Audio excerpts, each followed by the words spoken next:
तो अब अगर इस सवाल को हल करना है तो आपको ये तो समझ में आ रहा है कि फॉरवर्ड इंटरपोलेशन फॉर्मूला और बैकवर्ड इंटरपोलेशन फॉर्मूला लगता है। बैकवर्ड इंटरपोलेशन फॉर्मूला भी आप फॉरवर्ड डिफरेंस टेबल से बना सकते हैं। इस बात से सहमत हैं? Yes sir. ओके। तो हमने डिफरेंस टेबल कंस्ट्रक्ट किया इन वैल्यूज के लेके। मैं बहुत शॉर्ट में ये बताना चाहूंगा कि क्योंकि आपको मैंने शेयर कर दिया है, तो x की जो डिफरेंट वैल्यूज है और जो फंक्शन की डिफरेंट वैल्यूज है, first forward difference, second, third, fourth and finally the fifth forward difference. तो जब हम 0.33 कैलकुलेट करेंगे तो 0.33 कैलकुलेट करने के लिए हम कहाँ ले सकते हैं? 0.30 ना लेके हम x0 को 0.32 ले सकते हैं। ओके, ये इसलिए ले सकते हैं क्योंकि 0.33 जो है वो 0.32 के क्लोज है। तो हम जो इनिशियल x0 है उसको हम 0.32 ले सकते हैं। ये पहले भी मैंने बताया था किसी सवाल में, याद आ रहा होगा आपको। और हम फॉरवर्ड इंटरपोलेशन फॉर्मूला लेके इस सवाल को हल कर सकते हैं। और ये सवाल का जो फंक्शन की वैल्यू है वो 1.7751 करेक्टेड वैल्यू है। महत्वपूर्ण बात इसमें यह है कि जो थर्ड ऑर्डर डिफरेंसेस हैं, आप देखिए, फर्स्ट ऑर्डर डिफरेंस, ये सेकंड डिफरेंसेस और थर्ड डिफरेंसेस। थर्ड डिफरेंसेस में क्या दिखाई दे रहा है आपको? दो वैल्यू सेम, दो वैल्यू सेम नहीं है। मतलब पॉजिटिव नेगेटिव। हाँ, पॉजिटिव नेगेटिव, तो मतलब रेंज जो है वो एकदम से चेंज हो जाता है। तो जो डिफरेंसेस आ रहे हैं वो बहुत इरेटिक आ रहे हैं, मतलब कहीं पर +0.0002, फिर -0.00002। और इसके बाद फोर्थ डिफरेंस में भी देखेंगे तो आपको फिर +0.0004 और -0.0003। तो एक ऑब्जर्वेशन यहाँ पर ये हो सकता है कि डिफरेंस टेबल में जो थर्ड ऑर्डर डिफरेंसेस या उसके बाद के जो डिफरेंसेस हैं वो इरेगुलर हो गए। वो इरेगुलर हो गए क्योंकि पॉजिटिव और नेगेटिव डिफरेंसेस आ गए। तो कहता है कि हम यहाँ पर कंप्यूटेशन को रोक सकते हैं। कंप्यूटेशन को रोक के जो फर्दर डिफरेंसेस है उनको हमको कैलकुलेट करने की जरूरत नहीं है। ओके, तो अगर हमको कैलकुलेट करने की जरूरत नहीं है तो न्यूटन फॉरवर्ड इंटरपोलेशन फॉर्मूला में हम del2f तक जाएंगे, del3f लेने की जरूरत नहीं है। तो del2f तक जाने के बाद जो हम सवाल का हल कर निकालते हैं वो 1.7751 आता है, जो लगभग वही है। तो आप आगे जाने की जरूरत नहीं है। समझ रहे हैं इस बात को? Yes sir. हाँ, तो अब क्वेश्चन नहीं आना है, लेकिन सवाल करते करते कुछ ऑब्जर्वेशंस निकलते हैं जो कि मैंने हाईलाइट किया है। ठीक है, तो ये सवाल आप से आपको समझ आ गया होगा कि इन जितने भी अपन एग्जांपल्स लिए हैं। और फिर अब आते हैं अपन इम्पॉर्टेंट फॉर्मुलेशन में। कंप्यूटेशन जो है वो है Lagrange's interpolation formula. Lagrange's interpolation formula इस इसकी क्या क्या विशेषताएं हैं, कुछ आपने पढ़ा होगा तो बता सकते हैं? क्या क्या बातें बोल सकते हैं इसके बारे में? कोशिश करिए।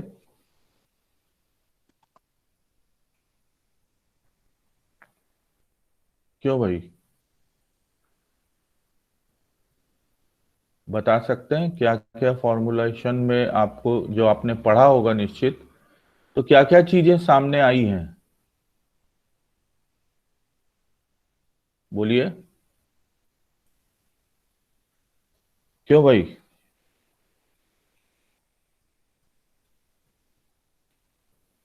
हेलो। लैग्रेंजियन इंटरपोलेशन फॉर्मूला अगर आपने पढ़ा है विकास, तो आप कुछ बता सकते हैं जो मैंने आपको शेयर किया था? सर ये इसमें हम लोग एक्स के डायरेक्ट एक्स का वैल्यू डायरेक्ट पुट करके भी आंसर निकाल सकते हैं सर। किसका वैल्यू?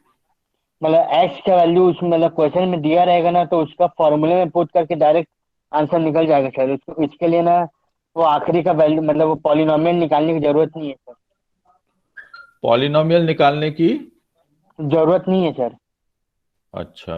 और क्या ये डिफरेंसेस के ऊपर बेस्ड है क्या? फाइनाइट डिफरेंसेस के कंप्यूटेशन के ऊपर बेस्ड है क्या Tanu Rajput? Yes sir. Finite difference निकालना पड़ता है इसमें? नहीं सर, इसमें ना डिवाइडेड डिफरेंसेस करके। आकांक्षा आप बताइए, जो आपने मैंने जो शेयर किया है उसमें आपको क्या पढ़े आप? उसमें कहीं पर फॉरवर्ड डिफरेंस या बैकवर्ड डिफरेंस निकालना पड़ा क्या? No sir. एक आध बार देखे थे?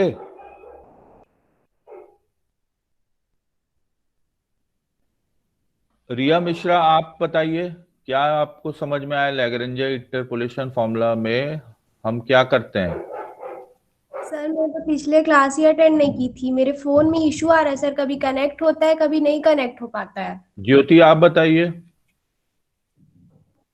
सर अगर इसमें हम लोग हायर पॉलिनोमियल के मतलब निकालते हैं तो सर उसका वैल्यूज एक्यूरेट आता है सर इसमें। देखो, इसके बारे में कुछ चीजें इंपॉर्टेंट है। क्या इंपॉर्टेंट है? इंपॉर्टेंट ये है कि आपको इसमें फाइनाइट डिफरेंसेस को यूज करने की जरूरत नहीं है। ठीक है, तो कुछ इंपॉर्टेंट ऑब्जर्वेशंस मैं लिख दे रहा हूं। क्या ऑब्जर्वेशंस हैं? कि आप फाइनाइट डिफरेंसेस को यूज करने की जरूरत नहीं है। Don't required to use finite differences. Okay, ठीक है, yes sir. Clear? Yes sir. Yes sir. हाँ, तो इस चीज को ध्यान रखो।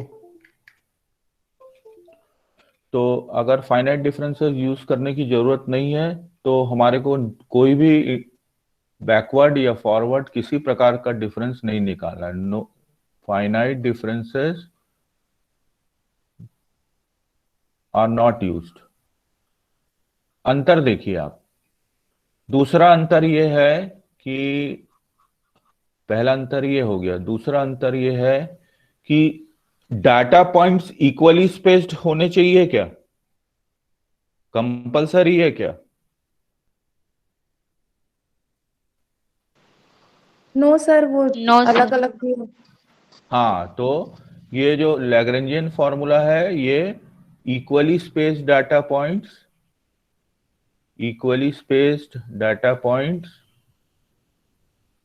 as well as unequally, equally spaced data and unequally spaced data के लिए, दोनों के लिए निकलेगा। ठीक है। तीसरी बात, यहां पर जैसा विकास ने कहा कि पॉलिनोमियल निकलता नहीं है, ऐसा नहीं है। यहां पर भी इंटरपोलेटिंग पॉलिनोमियल निकालना पड़ता है। ठीक है, इंटरपोलेटिंग पॉलिनोमियल रिक्वायर्ड है यहां पर भी, इसके बिना नहीं निकलेगा फंक्शन की वैल्यू। इंटरपोलेटिंग पॉलिनोमियल रिक्वायर्ड है। ठीक है, तो यस सर। हाँ, तो ये चीज आप समझ के रखिए कि इंटरपोलेटिंग पॉलिनोमियल तो निकालना ही पड़ेगा। जब आप इंटरपोलेशन पढ़ रहे हैं तो इंटरपोलेटिंग पॉलिनोमियल एसेंशियल है। दूसरी महत्वपूर्ण बात, मैं आप सबसे क्वेश्चन पूछ रहा हूं कि मैं अलग अलग मेथड से पॉलिनोमियल निकालूंगा तो अलग अलग आएगा क्या? मान लीजिए मैंने न्यूटन पढ़ा, फॉरवर्ड पढ़ा, बैकवर्ड पढ़ा, लैग्रेंजे पढ़ा और इत्यादि बहुत सारे और भी फॉर्मूला है जो बहुत इंपॉर्टेंट नहीं है हमारे लिए। तो क्या अलग अलग इंटरपोलेशन फॉर्मूला से जो पॉलिनोमियल, इंटरपोलेटिंग पॉलिनोमियल निकलेगा वो सेम रहेगा कि अलग अलग आएगा? सेम रहेगा सर। सेम रहेगा सर। हाँ, तो ये बहुत महत्वपूर्ण बात है। कल एक किसी ने मेरे से ये क्वेश्चन पूछा था कि सर एक सवाल दिया है जिसमें कि हमको ये नहीं लिखा हुआ है कि किस मेथड से करना है ना। तो ये याद रखिएगा कि इंटरपोलेटिंग पॉलिनोमियल जो है वो यूनिक होता है, यूनिक है। There can not be two polynomials fitting a given set of data. तो इंटरपोलेटिंग पॉलिनोमियल जो है वो यूनिक है। ओके, अब बैठी Yes, बात। sir. हाँ, तो ये दिमाग में बैठ गई ना बातें कि लैग्रेंजेस इंटरपोलेशन फॉर्मूला आप कभी भी निकाल सकते हैं। और एक और महत्वपूर्ण बात है जो मैंने बहुत शॉर्ट में लिखा है, अपने कोर्स में नहीं है, लेकिन हमको पता रहना चाहिए कि जब हम इंटरपोलेटिंग पॉलिनोमियल फाइंड आउट करते हैं और फिर f मान लीजिए f1.5 निकालते हैं, तो उसको निकालने के पहले आप ये भी मान लीजिए क्या दिया हुआ है, x1 दिया है, x2 दिया है, x3 and x4। Simultaneously entries जो है वो fx1 है, fx2 है, fx3 एंड fx4। उसके बाद आप एक पॉलिनोमियल p ऑफ x निकाल लेते हैं जो किसी फॉर्म का होगा। अब इस इंटरपोलेटिंग पॉलिनोमियल जो आपने निकाला है वो सही है कि नहीं, तो कैसे पता लगेगा, कैसे पता लगेगा, कैसे पता चलेगा आपको? वैल्यू पुट करने पे सर। वैल्यू पुट करने पर। कौन सी वैल्यू पुट करने पर? x x1, one x2, x2 x3, x4। तो इन पॉइंट्स पर हम फंक्शन की वैल्यू निकाल मालूम है हमको और इंटरपोलेटिंग पॉलिनोमियल से वैल्यू निकाल लें, तो अगर वो मैच कर रहा है तो कोई दिक्कत नहीं। मतलब फर्स्ट ग्लांस में हमने ये पता चल गया, हमारा पहला हमारी एक्सरसाइज से ये पता चल गया कि इंटरपोलेटिंग पॉलिनोमियल सही है कि नहीं। लेकिन अगर मान लीजिए आपको किसी फंक्शन की वैल्यू किसी दूसरे पॉइंट पर निकालना है जो कि given set of data points में नहीं है, मान लीजिए उदाहरण के लिए x डैश पर निकालना है, तो अब आप कैसे चेक कर सकते हो कि सही है कि गलत है? p of x dash check कर सकते हो क्या? क्यों भाई?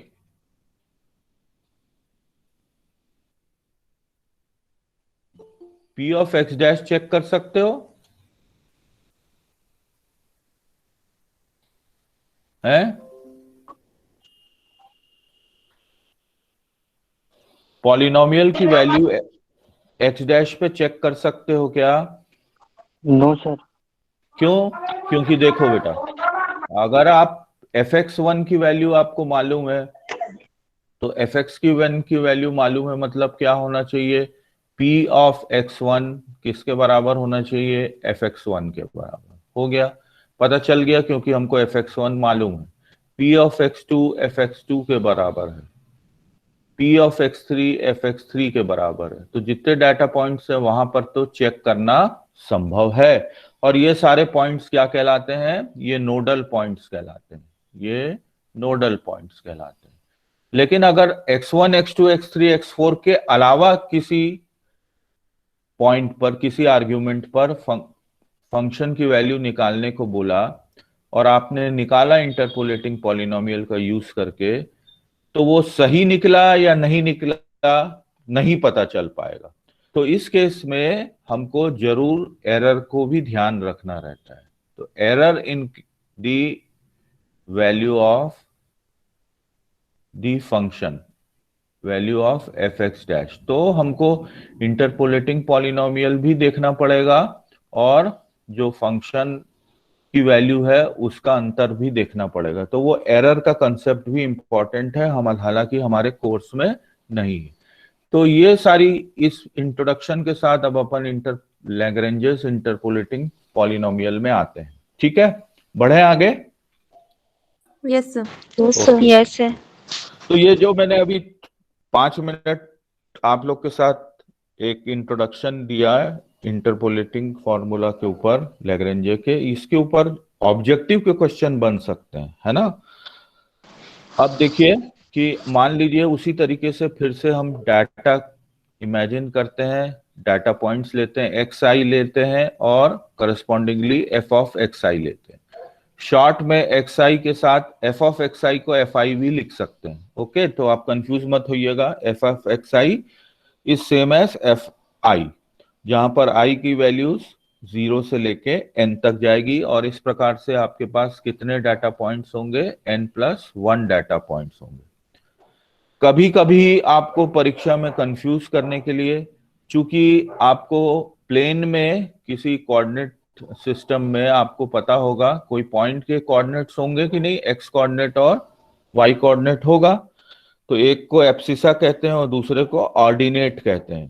तो ये भी क्वेश्चन घुमा के बोल देगा कि given A set of abscissa and ordinates, तो आपको ये लगना नहीं चाहिए कि ये नया सवाल हो गया। क्लियर है बात?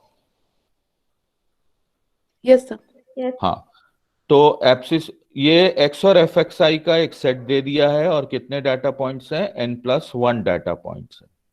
और उद्देश्य क्या है? उद्देश्य फिर से वही है कि हमको एक पॉलिनोमियल कंस्ट्रक्ट करना है, और पॉलिनोमियल ऐसा कंस्ट्रक्ट करना है जो गिवन डाटा को फिट कर सके। और गिवन डाटा को जो फिट करने वाला पॉलिनोमियल है उसको अब हम कैसा मानते हैं? तो एज्यूम करना पड़ेगा, it is assumed that it is a linear combination of all the fi's। xi क्या है? आर्ग्यूमेंट या एब्सिसा, और fi क्या है? एंट्री या ऑर्डिनेट।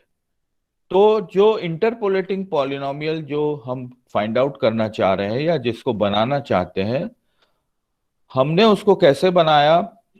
स्वाभाविक है कि कहीं ना कहीं उसका फंक्शन, उसका डिपेंडेंस गिवन फंक्शन की डिफरेंट वैल्यूज पर आना चाहिए।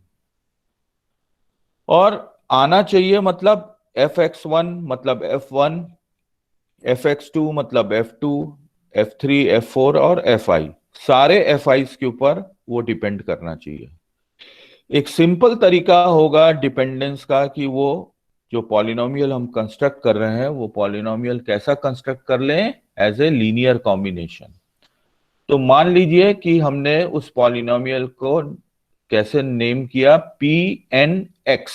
Pnx, जहां पर इस पॉलिनोमियल की डिग्री जो है वो लेस देन n या इक्वल टू n होगी।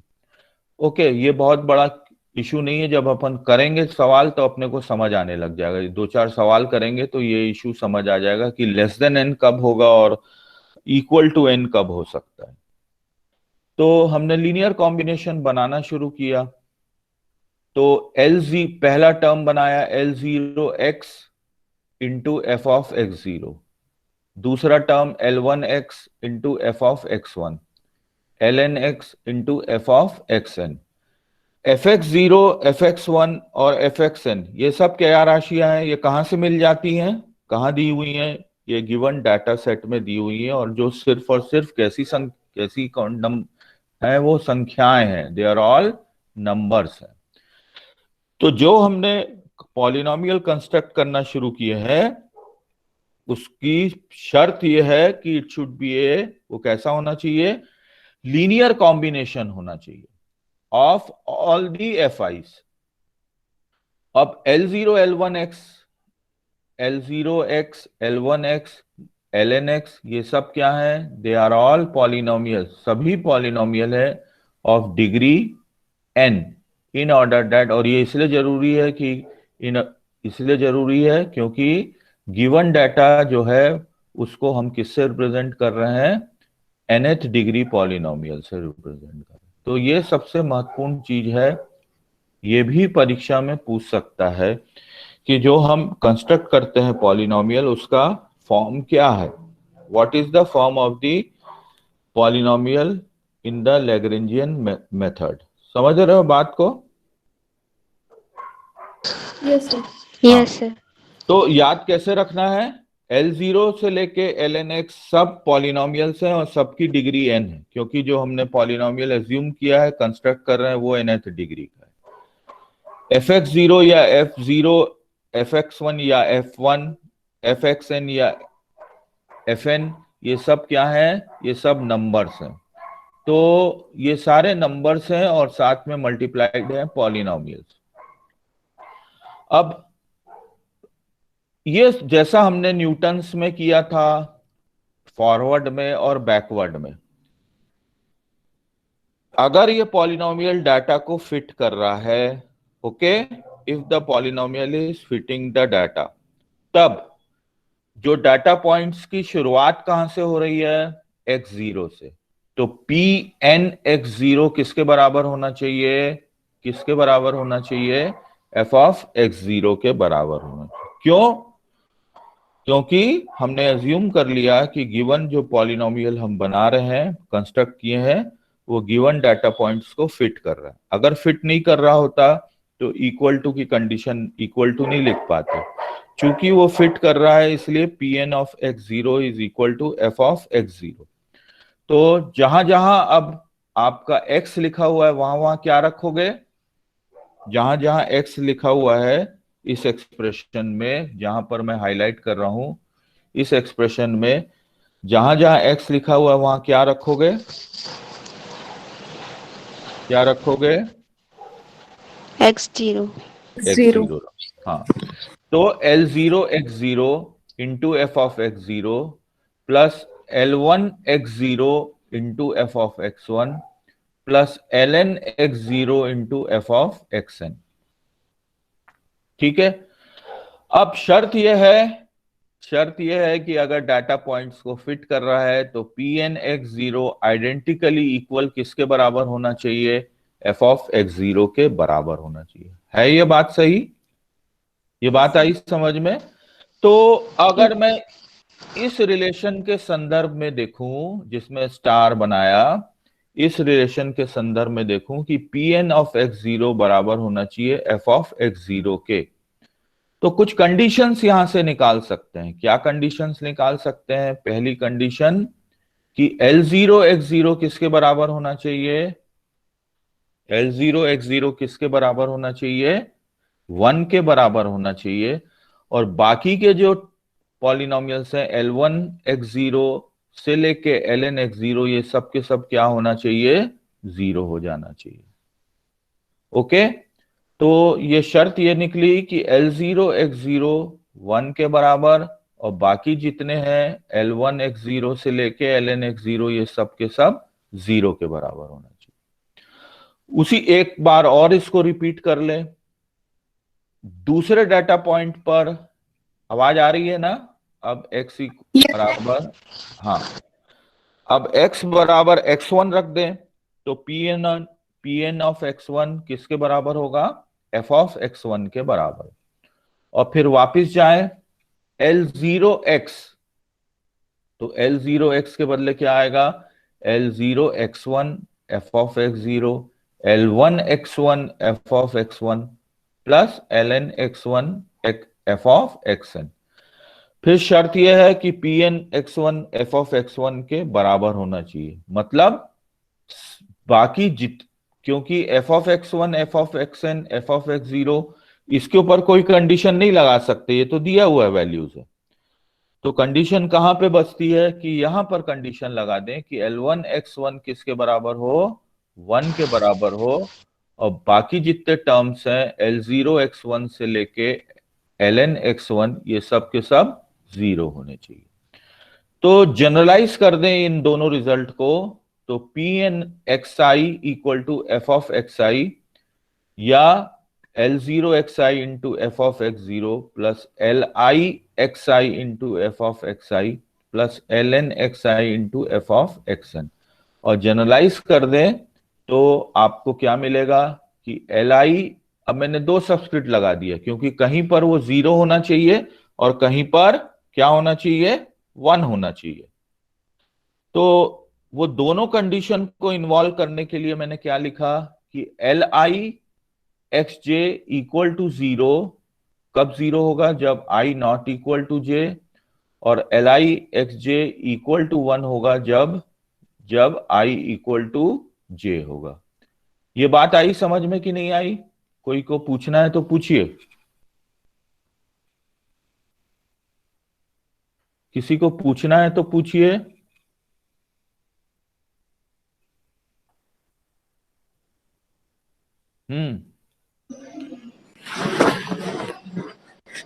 किसी को पूछना है?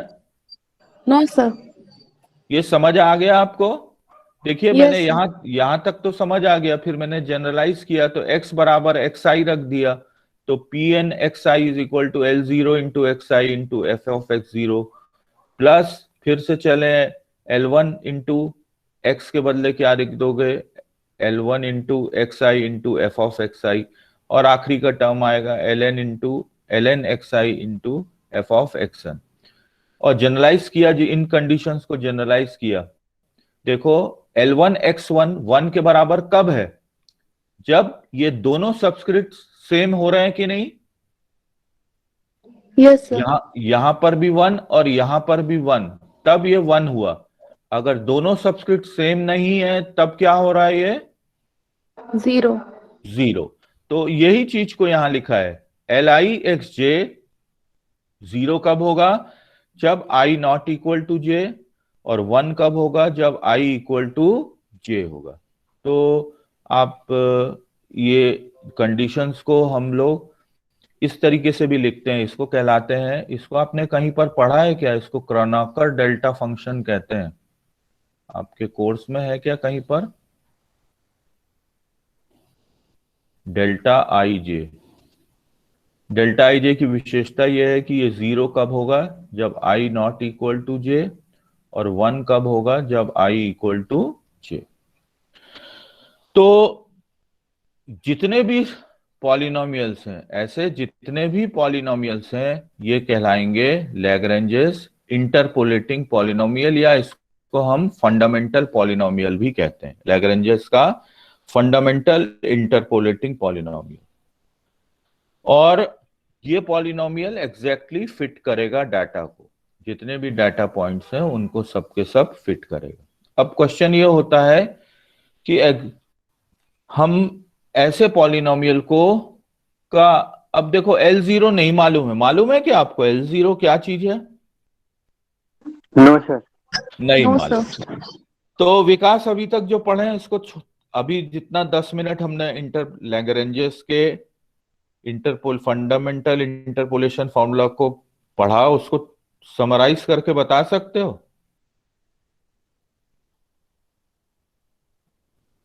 उसको संक्षिप्त में बता सकते हो? कोई भी कोशिश करे।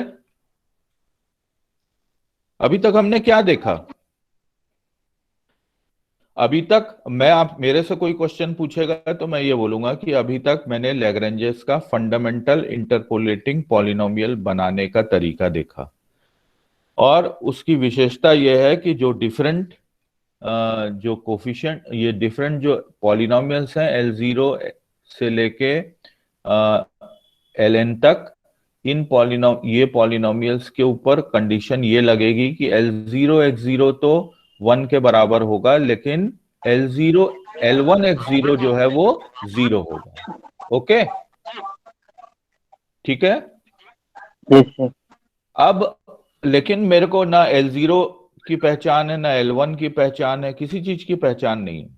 तो मेरे को फाइनली तो एक पॉलिनोमियल फिर कंस्ट्रक्ट करना है जिसमें ज्यादा से ज्यादा जानकारी बाहर आए।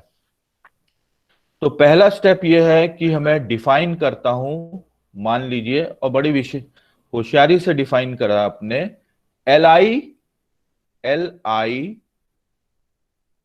x। So again Li is a polynomial in x, ठीक है। Li is a polynomial in x, और उसको कंस्ट्रक्ट कैसे किया? उसमें दो हिस्से दिख रहे हैं, एक न्यूमरेटर दिख रहा है, और क्या दिख रहा है? एक डिनोमिनेटर दिख रहा है। और हमने इसको कैसे निकाला, कैसे लिखा टर्म्स, ये सब के सब मेरे आर्ग्यूमेंट्स ही हैं, एब्सिसा हैं। x minus x0, x minus x1, x minus xi minus 1, उसके बाद वाला होगा x माइनस xi, जिसको नहीं लिखा गया, ये दिख रहा है आपको, जिसको मैं सर्कल बनाया? Yes sir. तो देखिए हमने क्या किया, x माइनस x0 लिखा, x माइनस x1 लिखा, x माइनस x2 लिखा, एंड सो ऑन। बीच में हमने x माइनस एक्स आई माइनस वन, उसके बाद वाला आएगा x माइनस एक्स आई, और उसके ठीक बाद वाला आएगा x माइनस एक्स आई प्लस वन आएगा। लेकिन मैंने स्किप क्या कर दिया, कौन से टर्म को स्किप किया है, कौन से टर्म को स्किप किया है, x माइनस एक्स आई वाले टर्म को मैंने स्किप कर दिया। ओके, क्लियर है बात? Yes sir. और आखिरी में आएगा, स्वाभाविक है, x minus X N minus one और x माइनस एक्स एन आ जाएगा, क्योंकि डाटा पॉइंट्स x0 से xn तक जा रहे हैं। और डिनोमिनेटर कैसे लिखा है, कोई छोटा सा रिमार्क दे सकता है क्या? डिनोमिनेटर में मैंने क्या किया है, कैसे याद रखें भाई? मैं तो भूल गया ये LIX बनाने का तरीका, परीक्षा के दिन में भूल गया, लेकिन मेरे याद रखने का क्या तरीका होगा? How can I remember it? किसको मैंने छोड़ा था? x minus x x xi को छोड़ा था। जब टर्म्स को लिखा है x माइनस द आर्ग्यूमेंट्स, तो मैंने xi वाला टर्म को छोड़ दिया था। ठीक, अब डिनोमिनेटर देखिए क्या बन रहा है, जिसको छोड़ा था xi को छोड़ा था, तो जहां जहां x लिखा हुआ है वहां वहां क्या कर दिया मैंने, देखते जाइए। यहां पे xi रख दिया, यहां पर xi रख दिया, यहां पर xi रख दिया, यहां पर भी xi रख दिया, यहां पर भी xi रख दिया। अब याद रहेगा आपको? Yes sir. है ना? यस तो अगर मेरे को परीक्षा में ये थ्योरी आती है लिखने को, तो आपको समझ आ गया होगा कैसे मेरे को LI को डिफाइन करना है। ओके, तो LI of x is x minus x zero से लेके x माइनस एक्स एन तक चले गए, बीच में x माइनस एक्स आई माइनस वन किए, x माइनस एक्स आई को छोड़ दिए, उसके ठीक बाद वाला x माइनस एक्स आई प्लस वन को रख दिए। डिनोमिनेटर कैसे बनाए? सेम है, न्यूमरेटर के ही समान है डिनोमिनेटर, अंतर यह आ गया कि जहां जहां x है वहां वहां मैंने क्या रख दिया, xi रख दिया। तो इसी को मैंने यहां पर लिख दिया है। क्या लिखा है कि इस न्यूमरेटर में we have return all the products, सभी प्रोडक्ट्स एक्सेप्ट xi, और वो इसलिए छोड़ा क्योंकि वो i कहां आ रहा है, which belongs to the suffix i in LIX। कहां पे आ रहा था i? ये यहां पे आ रहा था, इसलिए मैंने छोड़ दिया इसको। नियम दिख रहा है आपको? नियम दिखाई दे रहा है? Yes sir. ओके, तो न्यूमरेटर में जितने भी प्रोडक्ट्स थे उसमें से सिर्फ उसको छोड़ा जो कि जहां पर उस सफिक्स को छोड़ा जो L के साथ आ रहा था, और डिनोमिनेटर में जहां जहां x लिखा था उस सफिक्स को हमने सब्स्टिट्यूट कर दिया। अब हम शुरुआत करते हैं। मान लीजिए मैंने सब्स्टिट्यूट किया x equal to x0, substitute क्या किया, x इक्वल टू x0, ठीक है। Let us substitute x equal to x0 या x minus x0 is equal to 0, ये हो जाएगा। अगर मैं x के बदले x0 रखूंगा यहाँ पर, तो x माइनस x0 क्या देगा, 0 दे देगा। ओके, तो for all x equal to x0, x1, xn, the numerator is 0 except at x equal to xi। भाई पहली x equal to x0 रखा तो क्या हो गया, ये पूरा न्यूमरेटर 0 हो गया। x equal to x1 रखा तो क्या हुआ, इस टर्म के कारण 0 हो गया। तो सारे जब मैं सब्स्टिट्यूशन करूंगा x0, x1 से लेके xn तक, तो बार बार न्यूमरेटर में 0 आता जाएगा। सिर्फ कहां पर नहीं आएगा, जब मैं क्या सब्स्टिट्यूट करूं, जिसको मैं छोड़ के रखा था, क्या सब्स्टिट्यूट करूं, x equal to xi। Very good. तो अगर मैं x equal to xi substitute करूंगा, और तब क्या हो जाएगा, यहां भी आ जाएगा xi माइनस x0, यहां पर भी xi माइनस x1, दोनों टर्म्स देखिए सेम दिख रहे हैं, यहां पर भी xi आ जाएगा और यहां पर भी xi आ जाएगा। तो जैसे ही मैंने x इक्वल टू xi रखा, तो न्यूमरेटर और डिनोमिनेटर सब दोनों कैसे हो गए, बराबर हो गए, और तब LIX जो है वो किसके बराबर हो गया, li xi किसके बराबर हो गया, नहीं li x किस 1 के बराबर हो गया। ओके, तो ये अब फंडामेंटल पॉलिनोमियल को सेटिस्फाई कर रहा है कि नहीं, बताइए। फंडामेंटल पॉलिनोमियल क्या था, हमने क्यों डिफाइन किया था लैग्रेंजेस का। हम लैग्रेंजेस का जो भी पॉलिनोमियल लैग्रेंजे मेथड में कंस्ट्रक्ट करेंगे उसको इस प्रॉपर्टी को सेटिस्फाई करना पड़ेगा, और इस प्रॉपर्टी को सेटिस्फाई कर रहा है कि नहीं कर रहा है, कर रहा है ना, देख लीजिए यहां Yes, पर। sir. यस हाँ, li xi जो है वो सिर्फ 1 होगा, और बाकी सारे टर्म्स जो होंगे li x1 li, हाँ मतलब li xi सिर्फ 0 के बराबर नहीं होगा, मतलब जनरल कंडीशन हो गया li xj equal to 0 for i not equal to 0, और li xj equal to 1 for i equal to j। तो इसका मतलब हमने जो एक रेशियो के रूप में लिया था इस li को x को, ये पॉलिनोमियल जो है वो condition of Lagrange's fundamental interpolating polynomial को सेटिस्फाई कर रहा है। अब आगे प्रोसीड करें तो कुछ डिस्टरबेंस आ रही होगी, सॉरी, वो बैकग्राउंड में कुछ कंस्ट्रक्शन वर्क हो रहा है। ओके, आवाज में गड़बड़ तो नहीं हो रहा है? No, sir. चलो नो सर।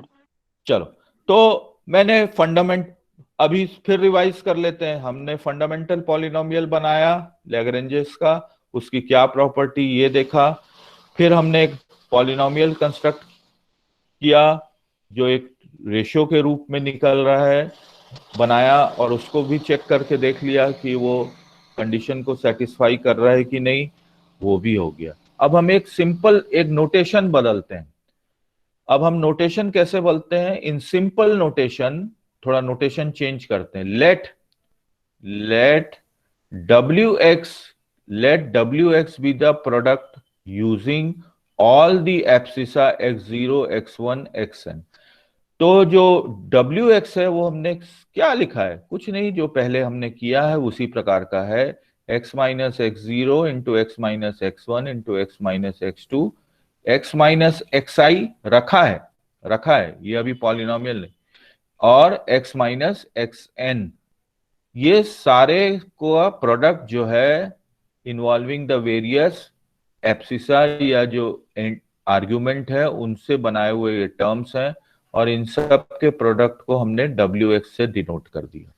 ओके, अब हम एक काम करें, अगर मैं इसको x, तो ये कुल मिला के कितने टर्म्स होंगे, n+1 टर्म्स होंगे। अब wx को मान लीजिए मैं डिफरेंशिएट करता हूं, किसके रिस्पेक्ट, wx को किसके रिस्पेक्ट डिफरेंशिएट करता हूं, xi के रिस्पेक्ट डिफरेंशिएट करता हूं। ओके, xi के रिस्पेक्ट डिफरेंशिएट करता हूं। तो जब मैं डिफरेंशिएट करूंगा तो कौन सा टर्म हट जाएगा, कौन सा टर्म हट जाएगा ऊपर से, w डैश xi अगर निकालना है तो क्या होगा, एक्स माइनस एक्स आई हट जाएगा। हाँ x माइनस एक्स आई नहीं रहेगा, और कहां पर इवेल्युएट कर रहा हूं, xi पर इवेल्युएट कर रहा हूं। ओके, तो जब मैं इवेल्युएट कर रहा हूं तो xi यहां रखा गया, ये देखिए मैं एरो बना के यहां रखा, x के बदले xi, फिर x के बदले यहां क्या आया xi, फिर x के बदले क्या आया xi, तो x माइनस xi वाला टर्म हट जाएगा, और बाकी क्या रहेंगे, जहां जहां x है वहां वहां मुझे क्या सब्स्टिट्यूट करना है, xi को सब्स्टिट्यूट करना है। तो w dash xi will be xi minus x0 into xi minus x1 into xi minus x2, ये टर्म नहीं रहेगा, xi minus xn final term रहेगा। और डिनोमिनेटर क्या होगा, डिनोमिनेटर क्या हो गया जरा देखिए, अगर ये न्यूमरेटर है तो डिनोमिनेटर में क्या चीज एक्स्ट्रा है, बताइए, डिनोमिनेटर में क्या चीज एक्स्ट्रा है, डिनोमिनेटर में क्या चीज एक्स्ट्रा है, आप लोग पढ़े नहीं है एक्चुअल में इसको। डिनोमिनेटर में क्या चीज एक्स्ट्रा है, नहीं दिख रहा, बताइए। x minus X Y. हाँ, x minus x I extra है। तो अगर मैं पॉलिनोमियल को लिखूंगा तो क्या बन जाएगा, एल आई ऑफ एक्स, ऊपर आ गया क्या w ऑफ x, और नीचे क्या आ गया w dash X I into x minus x आई हो गया। ठीक है, तो ये बहुत इंपॉर्टेंट फॉर्मूला है। ठीक, W X upon X minus x I into W dash X I. ठीक, अब आगे बढ़े तो अगर एल आई हमारे को, अब L1x भी, एल आई एक्स का मतलब डिफरेंट वैल्यूज रखना पड़ेगा, आई की वैल्यू 0 से लेके n तक जाएगा, तो L0x plus L1x and so on. तो अब हमारे पास जब एल आई सारे निकल गए तो अब हम क्या कंस्ट्रक्ट कर सकते हैं, लैग्रेंजेस कंप्लीट इंटरपोलेटिंग पॉलिनोमियल। और ये कैसे बन जाएगा, अब हम एल आई से नहीं लिख रहे हैं, p n x equal to summation i equal to 0 से लेके n तक l i of x multiplied by f of x i. यही तो था हमारा फॉर्मूला।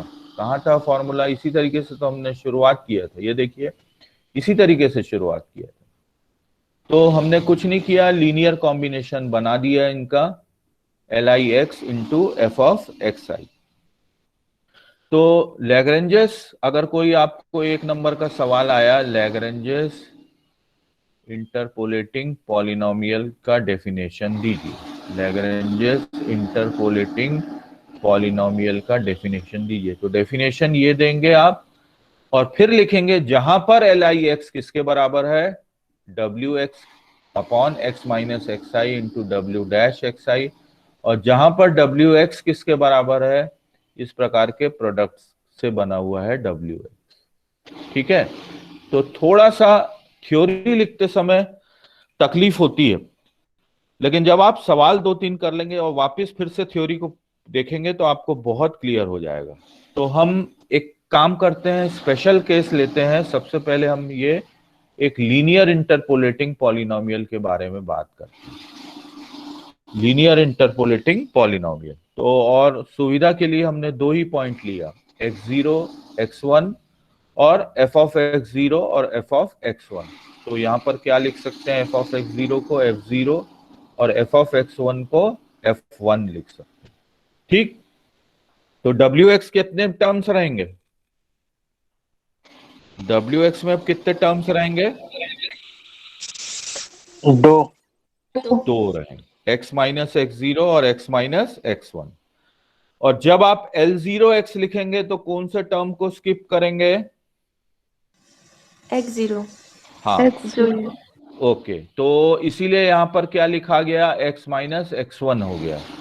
और जब आप डिनोमिनेटर बनाएंगे तो क्या करेंगे, जहां x है उसके बदले क्या सब्स्टिट्यूट करेंगे, जिसको आपने स्किप किया है उसको वहां पर सब्स्टिट्यूट करेंगे, तो x0 minus x1।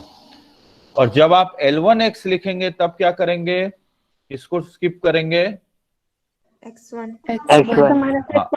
x minus x1 को स्किप करेंगे। और न्यूमरेटर डिनोमिनेटर में जहां x लिखा है, न्यूमरेटर में जहां x लिखा है वहां पर x1 लिख के आप डिनोमिनेटर बना लेंगे। अब रही बात क्या, जो हमने बोला था, क्या बोला था, फाइनली हमने लिखा था कि Lagrange's interpolating polynomial Pnx is summation i equal to 0 से लेके n तक, फिर L I X into F of x I. तो अब आपके पास क्या बन गया, L0 into X F of x I, पहला टर्म एफ ऑफ x0, फिर L1 इंटू एक्स और दूसरा टर्म एफ ऑफ x1 हो गया, बन गया फॉर्मूला। एक सवाल देख लें, अब ये 2 नंबर का सवाल आ सकता है ना, 2 नंबर के सवाल में तो कुछ ज्यादा करना नहीं रहेगा, तो ये 2 नंबर के 2 मार्क्स का सवाल बन सकता है। यहाँ पर वो ज्यादा डाटा पॉइंट नहीं दिया, वो आपको बस चेक करना चाह रहा है आप पॉलिनोमियल निकाल पाते हैं कि नहीं। क्वेश्चन ये दिया कि एक लीनियर पॉलिनोमियल निकालिए जो कि गिवन डाटा पॉइंट्स को सेटिस्फाई करे, और क्या पूछ रहा है विकास कि फंक्शन की वैल्यू भी 1.5 पे निकालने से। हाँ, तो मैं एक बार जरा अटेंडेंस को चेक कर लूं, 34, ओके गुड। देखो, अगर आप लोग क्लास एंड करते समय मेरे को 34 नहीं दिखाई दिया और 32 दिखाई दिया तो कोई प्रॉब्लम नहीं, लेकिन ये दो लोग जो नहीं किए हैं अटेंड, उनको कारण तो लिखना पड़ेगा, कारण देना पड़ेगा आपको कि आप क्यों नहीं अटेंड कर पाए आखिरी के समय में, जो लगभग ये हो रहा था काम।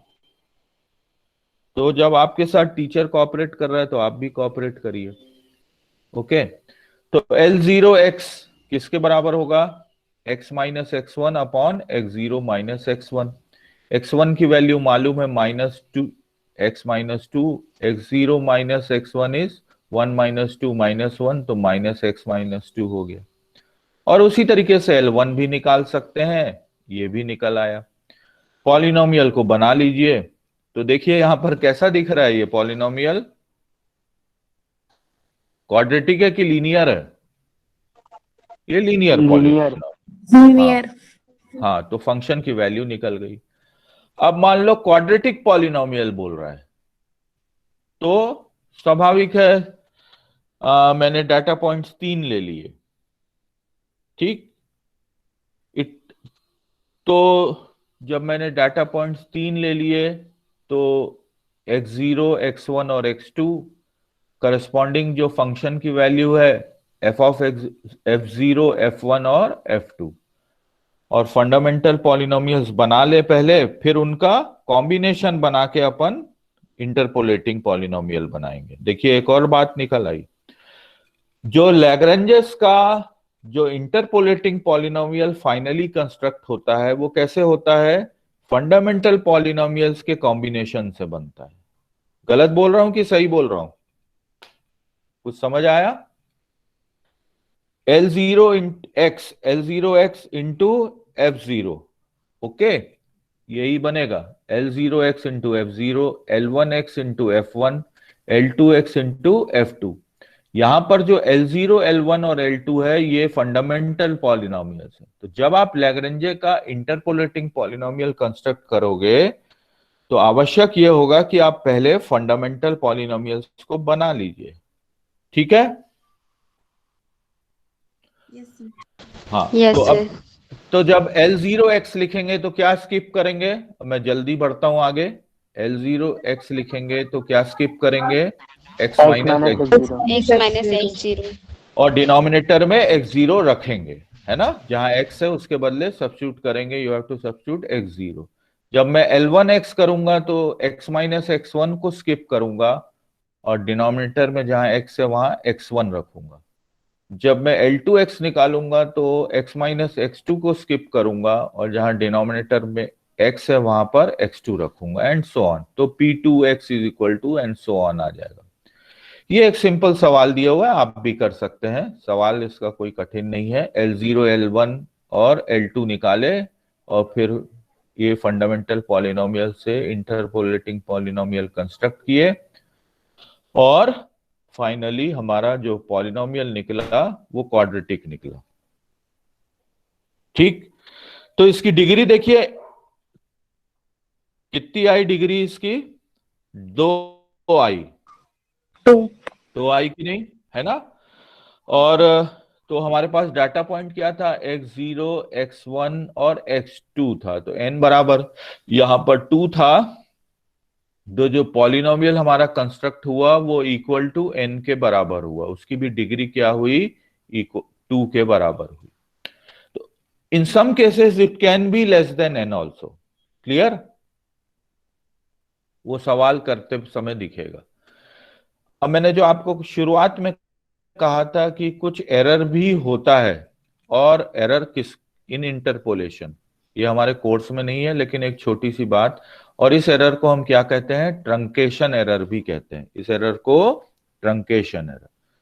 महत्वपूर्ण बात यह है कि नोडल पॉइंट्स पर तो कोई एरर नहीं होगा। नोडल पॉइंट्स मतलब x0, x1 और x2 पर कोई एरर नहीं होगा। क्यों? अगर मैं x0 की वैल्यू रखूं यहां पर 1 है तो 1 पर fx कितना है? 2 है, यहां देख लें 1 स्क्वायर प्लस 1 इज 2, तो नो एरर।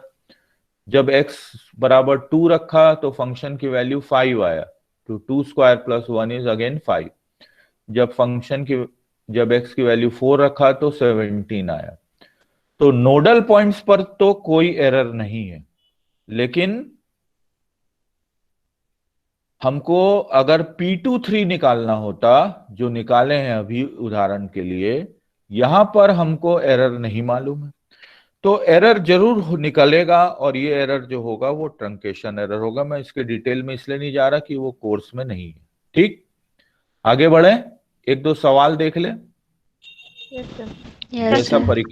जैसा परीक्षा में आया है, और ऐसे ही आए हैं सवाल, मैंने इसी के प्रकार के सवाल आपको करा दिए, सैंपल के रूप में करके दिखाया हूं मैं कि एक टेबल है, यहां पर ये डाटा कैसा है, देखो बच्चों, ये डाटा कैसा है, ये डाटा कैसा है, इक्वली स्पेस्ड है। इक्वली चलो, और नीचे आए और एक सवाल शायद टकराएगा, ये कैसा है, ये कैसा है, हाँ, अनइक्वली स्पेस्ड। तो आप लैग्रेंजेस फॉर्मूला दोनों के लिए हो गया कि नहीं? तो जनरल फॉर्मूला हुआ कि नहीं, मोर जनरल हुआ, जो हमने पढ़ा था इक्वली स्पेस के लिए, न्यूटन का फॉरवर्ड डिफरेंस और बैकवर्ड डिफरेंस पढ़ा था। लेकिन लैग्रेंजेस का ना तो यहाँ डिफरेंसेस काम आ रहे हैं, ना फॉरवर्ड डिफरेंस ना बैकवर्ड डिफरेंस का उपयोग हो रहा है, ना ये फॉर्मूला डिपेंड कर रहा है इक्वल है कि अनइक्वल है। तो हम इसको एक सवाल देखते हैं। सवाल में कैलकुलेशन आसान है, ये 0 1 2 3 और करस्पॉन्डिंग जो एंट्रीज है 1 2 11 34। तो ये जो L0 L1 L2 कंस्ट्रक्ट कर रहे हैं, ये इसको क्या नाम दे सकते हैं? चला रिवाइज करें, क्या बना रहे हैं हम लोग, क्या कंस्ट्रक्ट कर रहे हैं? पॉलिनोमियल। क्या नाम विशेष दिया गया ऐसे जो L0 L1 LX को? प्लीज जवाब दीजिए। हाँ, फंडामेंटल। तो हमने, ये हमारे क्या बन रहे हैं, फंडामेंटल पॉलिनोमियल्स बन रहे हैं। ठीक है, fundamental Lagrangian fundamental polynomials construct कर रहे हैं। ओके, तो L0 x छोड़ दिया, x माइनस x0 को, बाकी सबको रख लिया, x minus x1 x minus x2 और x माइनस x3। डिनोमिनेटर में जहां जहां x है वहां x0 को रख दिया। ओके, L1x में x माइनस x1 को स्किप कर दिया, x माइनस x1 को स्किप किया, और जहां जहां x है वहां x1 को रख दिया। वैसे ही L2 के लिए, वैसे ही L3 के लिए। थोड़ा सा तकलीफ वाला काम यह है कि अब हमको L0 को निकालना भी तो पड़ेगा। तो L0 को निकालने के लिए न्यूमरेटर तो वही रहा, x minus x1 x minus x2 और x माइनस x3, तो ये एज इट इज लिख दिया। लेकिन डिनोमिनेटर में कंप्यूटेशन करना पड़ेगा, क्योंकि हमको अब ज्ञात हैं ये सारी चीजें, ये नोन क्वांटिटीज हैं, x0 x minus x1 x3 minus x0 x3 minus x2, तो ये सब नोन क्वांटिटीज हैं। तो इनको टेबुलर डाटा है उससे हमको निकालना पड़ेगा। तो L0x निकाल लिया, दिख रहा है यहां पर, ये सब कर सकते हैं, इसमें कोई बड़ी बात नहीं है ना। और उसी तरीके से L1x और L2x को भी निकाल लिया, निकल गया, L3x भी निकल गया। अब इसको बताइए, इसको क्या नाम देंगे?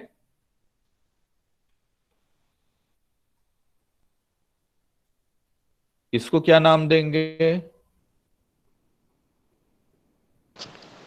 इंटरपोलेटिंग। हाँ, इसको लैग्रेंजेस का इंटरपोलेटिंग पॉलिनोमियल देंगे।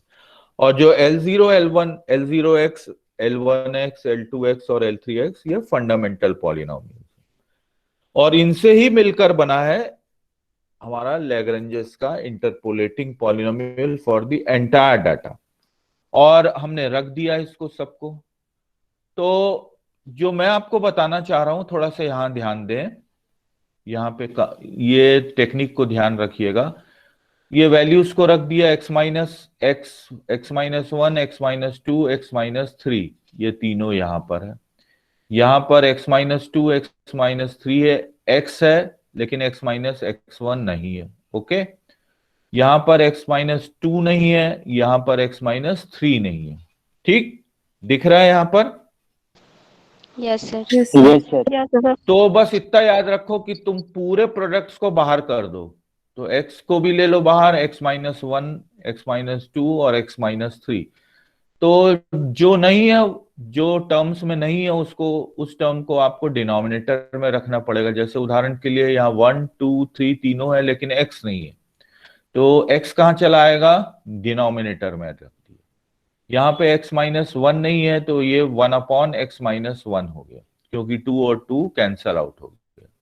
यहाँ पर -11/2 हो गया, यहाँ x-2 नहीं है तो डिनोमिनेटर में x-2 आ गया। यहाँ पर 34/6 हो गया, x-3 नहीं है तो x-3 डिनोमिनेटर में आ गया। तो जो कॉमन हमने निकाला है, जब कॉमन निकालने के बाद ये ध्यान रखें कि हमको डिनोमिनेटर में किससे क्या रखना है, किससे डिवाइड करना पड़ेगा। और फिर आप एलसीएम ले लिए, एलसीएम ले लीजिए तो 6 into x into x-1 into x-2 into x-3।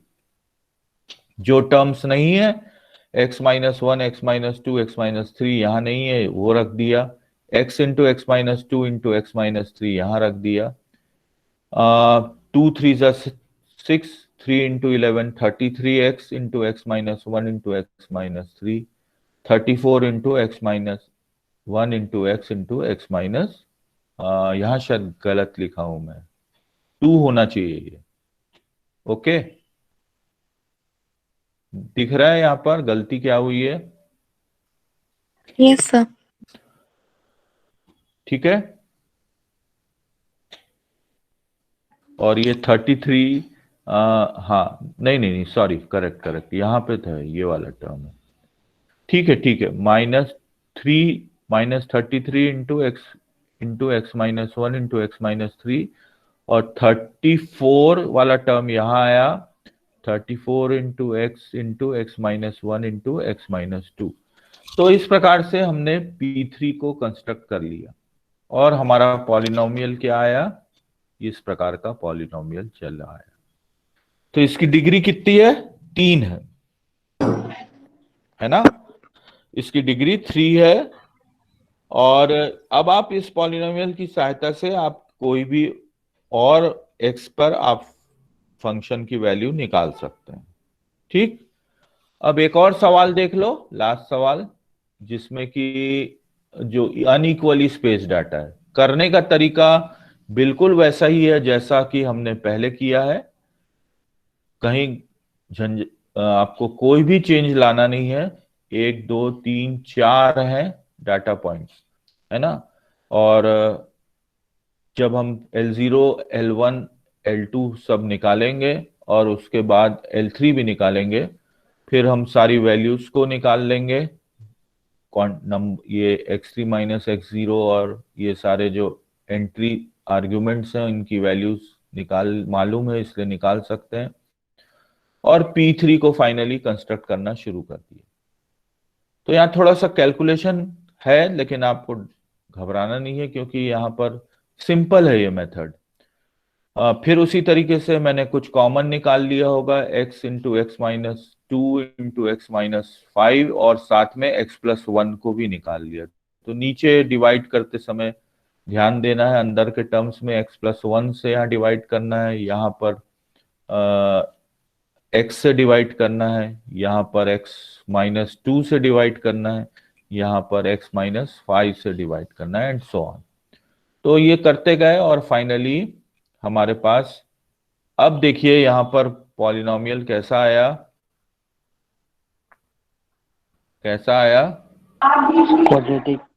Quadratic. और n कितना था यहाँ पर? n कितना था? 3 था, है ना? 3। तो इसकी डिग्री कम हो गई कि नहीं हो गई? Yes sir. हाँ, कम तो हो गई वही सर। मैं, हाँ कम हो गई। तो जो लैग्रेंजियस का इंटरपोलेटिंग पॉलिनोमियल है उसकी डिग्री या तो n या लेस देन n हो सकती है ना? तो ये 2-3 सवाल मैंने बताए हैं और आपको पिछले साल के मैंने क्वेश्चन इकट्ठा करके दे दिए थे। किसी भी क्वेश्चन में मैं सोचता हूँ कोई समस्या नहीं है। यहाँ पर एक प्रॉब्लम आई थी, लड़के लोगों ने मेरे को बोला था 60 to 89 है ये। पहली बात तो एक करेक्शन ये करना था कि ये 70 नहीं है, 170 नहीं है, ये क्या होगा, 70 होगा। दूसरा और कोई करेक्शन था क्या? सर 60 to 79 होगा सर, और फिर तो 82। क्यों भाई, क्यों? सर उसमें हाँ बोलो। ड्यूरेशन उसका सेम नहीं है, जैसे 0 to 19 है तो वो 90 to 99 लिखा है, हाँ और ये 60 to 89 लिखा है, तो सेम नहीं है। तो और वैसे ड्यूरेशन, भी सर, ड्यूरेशन सेम करने की आवश्यकता है क्या? नो सर, वैसे 70 है तो ये तो हाँ पहले वाले डाटा से निकल जाएगा, बट तो भी हाँ क्वेश्चन थोड़ा सा सही लिखना था इसीलिए। है। 70 है तो पहले वाले डाटा से ही निकल जाएंगे आंसर। निकल जाएगा ना? Yes sir. ये क्वेश्चन कहीं दिया हुआ था तो मेरी नजर पड़ी इसके ऊपर। लेस देन 70 नहीं निकलेगा क्या? 0 से 19 मतलब बिलो 20 कितना मार्क्स मिल जाएगा, जरा ऐसे देखते हैं। बिलो 20 कितना, पहले वाला बिलो 20 कितने मिल जाएंगे कैंडिडेट्स? 41। ओके। 41। बिलो 60 कितना मिलेगा? नहीं, बिलो 40 कितना मिलेगा? 40। बिलो 40 62। नहीं, बिलो 40 कितना मिलेगा? आप ऐसे ही कर रहे हैं क्या हल? बिलो 20 मिलेगा। नहीं सर, ऐड होगा, सॉरी सर, सॉरी सॉरी। हाँ, बिलो 20 मिलेगा 41। बिलो 40 कितना मिलेगा? 103। 103। हाँ, और फिर बिलो सिक्स, बिलो 60 क्या होगा? बिलो 60 क्या होगा? बिलो 60 विल बी 103 प्लस 65 मतलब 168 हो 168। जाए। ओके। और फिर बिलो क्या लिखना पड़ेगा? बिलो 80। बिलो 80। ओके। तो यहां पर 79 कर देते हैं चलिए, तब बिलो 80 हो जाएगा। ठीक है, इट इज 79, है ना? तो मैं इसको काट दिया, 60 टू 79 कर दिया। ठीक। और ये 80 टू 99, 80 टू 60 टू 79 किया तो यहां पर आ जाएगा बिलो 80, बिलो 80 168 प्लस ये आ जाएगा 218। 218। ओके। और फिर बिलो बिलो 100 कर देते हैं। बिलो 100 कर दें तो क्या हो जाएगा? ये 235 हो जाएगा, 18, है ना, 235। तो इसका मतलब ये 79 हो गया, और ये क्या हो जाएगा? 80 हो जाएगा, 80 टू 99। अब ठीक है सवाल? Yes sir. ओके। अब बन जाएगा आप लोग से। Yes sir. Yes sir. तो इसको जरूर बनाइए, इसमें ज्यादा मार्क्स दिया हूं मैं। अब हल, है ना? इसका ट्रिक समझ गए होंगे आप।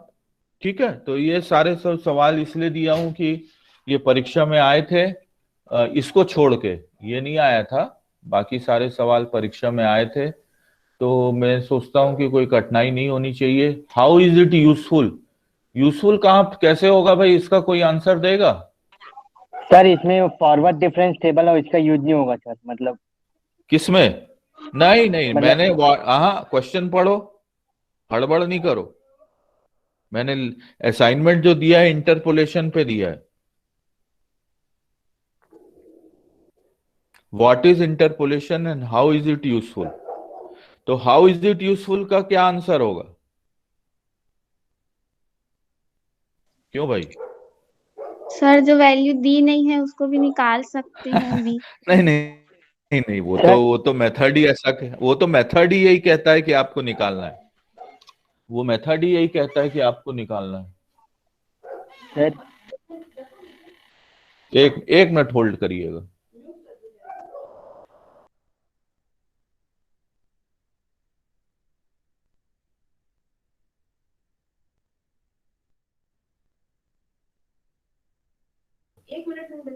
चलो मैं बच्चों में आप इसका आंसर ढूंढ लीजिएगा, है ना। मैं अभी क्लास रोकता हूँ, फिर उसके बाद अपन इसको आगे बढ़ाएंगे, ठीक है। ये तो हो गया इंटरपोलेशन, ठीक है। Yes sir. चलो Yes. लीव कर दो, लीव कर दो। हाँ thank you sir. Okay. Thank you sir. हाँ thank you sir. Okay. Thank you sir. Sir कल से चलो। क्लास रहेगी क्या? मैं बता दूंगा यार, मैं बता दूंगा, मैं बता दूंगा। Okay sir. लीव कर दो।